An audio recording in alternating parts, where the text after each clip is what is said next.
Je m'appelle Octavia et j'ai décidé de partir à la rencontre de proches, de moins proches ou d'inconnus pour qu'ils me parlent de leurs croyances, de leur spiritualité et de comment ça les aide à avancer dans la vie.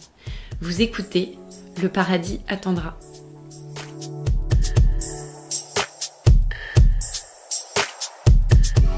Se relever comme on renaît de ses cendres, avec tant d'amour à revendre qu'on tire un trait sur le passé. Ces quelques mots, chantés par Florent Pagny, nous parlent d'amour. Si je vous parle d'amour, vous pensez à votre amoureux, votre amoureuse, votre mère, vos enfants ou vos amis. Et si l'amour de toute chose, et pas seulement de nos proches, éclairait un chemin de vie parfois brumeux, nous aidant à penser nos plaies et à accepter parfois l'inacceptable. Bonjour, moi c'est Cécilia, j'ai 31 ans. Je me définis, je sais rien, franchement, je me définis pas.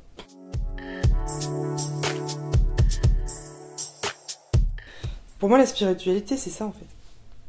C'est cette énergie d'amour.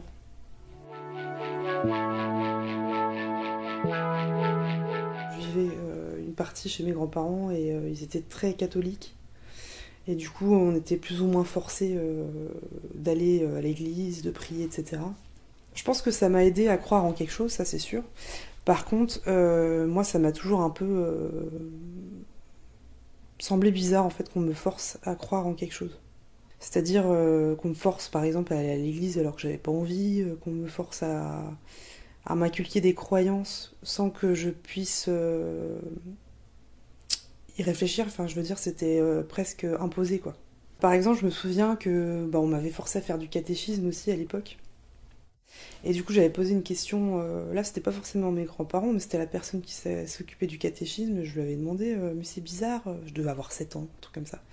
Mais c'est bizarre, Adam et Ève, du coup, si je comprends bien, en fait, ça correspond à la période de la préhistoire. Enfin, j'avais sorti un truc comme ça. Et je lui avais dit, mais alors, Adam et Ève, c'était des hommes préhistoriques? Enfin, une question d'enfant, en fait, que je trouvais légitime. Et elle a pas su me répondre, et là, j'ai senti qu'en fait, c'était un peu du fake, tout ça. Et à partir de ce moment-là, j'ai tout remis en question.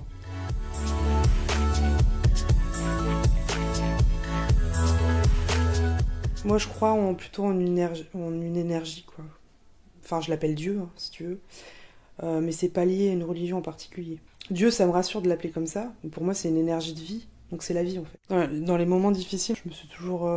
j'étais reliée à quelque chose de plus grand. J'ai jamais été vraiment seule, même au fond du gouffre.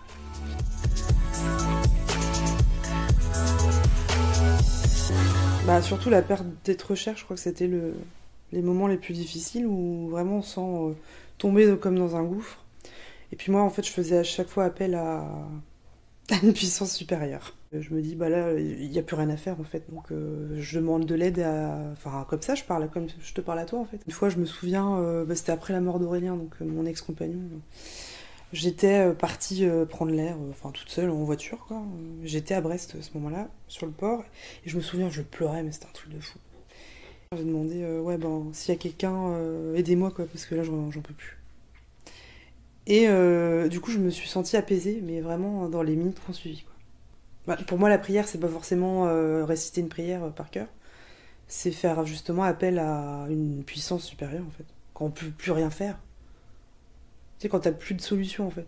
Mais sans faire une prière, amen, ainsi soit-il, enfin, tu vois. C'est comme je te parle à toi, je demande, comme si je te demandais un service, voilà, c'est pareil. Et c'est assez naturel pour moi.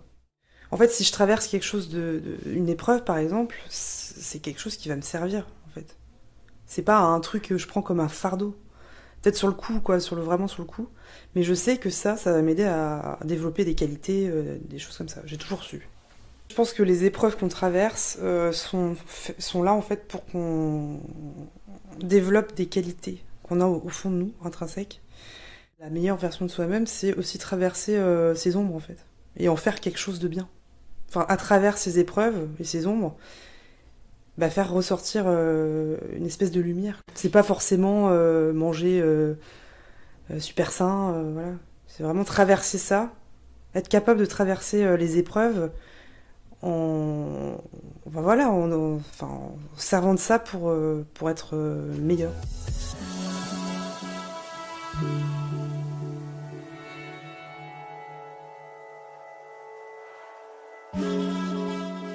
Pour moi, la peur de la mort, je l'avais un peu occultée. Et là, c'est remonté, quoi. En fait, la mort me faisait vraiment extrêmement peur. Je pense que j'y pensais pas, en fait.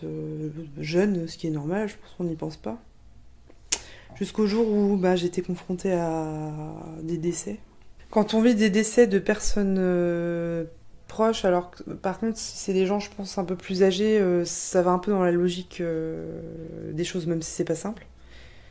Moi, j'étais confrontée à des décès de personnes jeunes, en fait. Et du coup, ça fait que soit tu mets de côté et tu continues à vivre, mais du coup, t'as des peurs qui remontent par des angoisses, des trucs. Et moi, au lieu de ça, j'ai été creusée, en fait. Au lieu de faire genre je vois pas, là je me suis dit il y a un souci, faut que j'aille voir, faut que j'aille découvrir la mort. Il y a un film que j'ai été voir au cinéma qui s'appelle Thanatos, qui est en fait un film qui est un documentaire où on voit plein de gens en fait qui ont traversé des EMI, des morts imminentes. En gros, ils passent à peu près tous par la même expérience, même si ça diffère de chaque personne. En fait, ils racontent tout ce qu'ils voient. Qu'en fait, leur corps, c'est juste du matériel, mais après que leur âme, il y a une autre vie après. Ils traversent un tunnel, ils ont des souvenirs qui reviennent, ils sont accueillis par leurs proches, etc. Pour la plupart, c'est ça qui revient. Moi, ça m'a vachement rassurée, en fait. Il y a une part de moi qui cherchait ça aussi pour être rassurée. Mais j'ai trouvé donc une vérité là-dedans.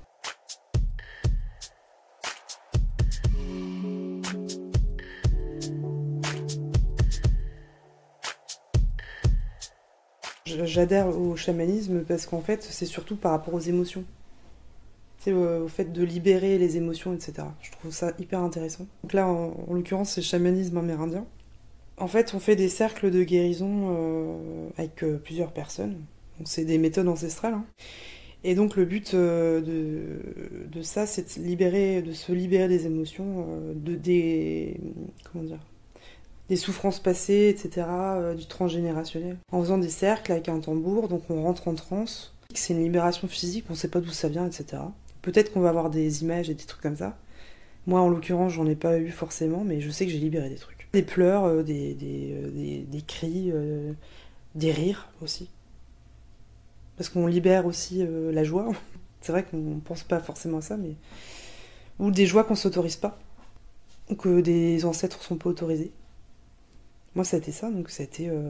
Franchement, la meilleure thérapie pour moi, c'est ça. Et dans la société actuelle, on essaie de comprendre tout. Je pense qu'il y a des choses qu'on n'a pas besoin de comprendre. Je veux dire, c'est juste à libérer et c'est une énergie qui est coincée dans le corps. Et j'ai compris ça avec le chamanisme.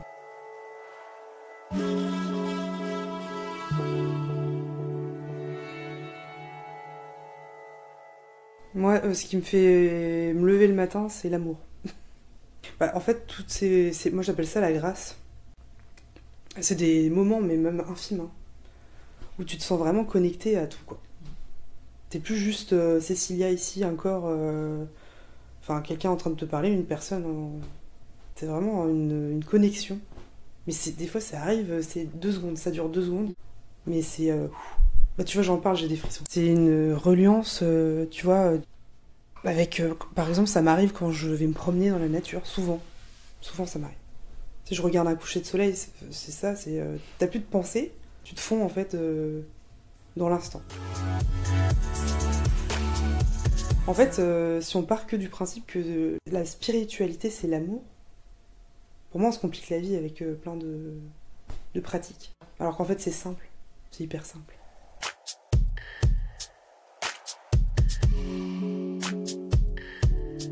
Et si, au fond, il n'y avait rien à trouver ?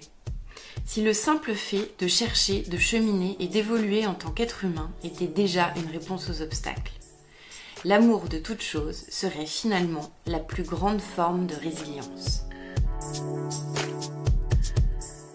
Le Paradis attendra a pour vocation de donner la parole à tous les profils, toutes les croyances et toutes les voix. Si vous êtes intéressé et que vous souhaitez partager votre histoire de croyance ou de non-croyance, envoyez-nous un mail à leparadisattendra@gmail.com.